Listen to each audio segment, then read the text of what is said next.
ఈ రోజు మనం సూపర్ ఫుడ్స్ అంటే అద్భుతమైన ఫుడ్స్ మీ బేబీ వెయిట్ ని ఇంక్రీజ్ చేయడానికి అండ్ అలానే మీ ఐవీఎఫ్ జర్నీలో కూడా చాలా చాలా ఇంపార్టెంట్ ఈ ఫుడ్స్. సో వాటి గురించి మాట్లాడుకుందాం. మోస్ట్ ఇంపార్టెంట్ వచ్చేసి మిల్క్. చాలా మంది ఈ మధ్య లాక్టోస్ ఇంటాలరెంట్ అని అదని ఇదని అంటున్నారు. But most of the time milk has those essentials to increase your babies calcium అన్నమాట. కాల్షియం కోసం it's very very good. So calcium baby bones కి చాలా చాలా ఇంపార్టెంట్ కాబట్టి కాల్షియం చాలా ఎక్కువగా ఉంటది కాబట్టి మిల్క్ అనేది ఖచ్చితంగా తీసుకోవాలి. అండ్ హై ప్రోటీన్ లో వచ్చేసి chicken is also very good source. And అలానే చూసుకుంటే వెజిటేరియన్స్ లో అయితే చికెన్ తినరు కాబట్టి eggs is a whole food అన్నమాట. ఒక హోల్ ప్రోటీన్ ఫుడ్ తినాలి అంటే 2 బాయిల్డ్ ఎగ్స్ మీరు ఖచ్చితంగా డైట్ లో ఇంక్లూడ్ చేసుకోండి. It will help in increasing your baby's brain growth. Choline అనే ఒక substance which is very very important for your baby's growth, brain growth. ఆ కోలిన్ అనే సబ్స్టెన్స్ ఉంటది కాబట్టి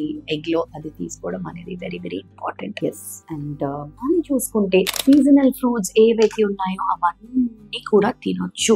there is no restriction in fruits, there is no restriction in vegetables and green leafy vegetables. ఒక్క ఆకుకూర అయినా మీరు రోజు పప్పు రూపంలో కానీ లేదా ఆకుకూర ఇట్ సెల్ఫ్ మీరు తీసుకుంటున్నారు అంటే డైట్ లో that is very very very important. Folic acid అనేది చాలా important nutrition for babies growth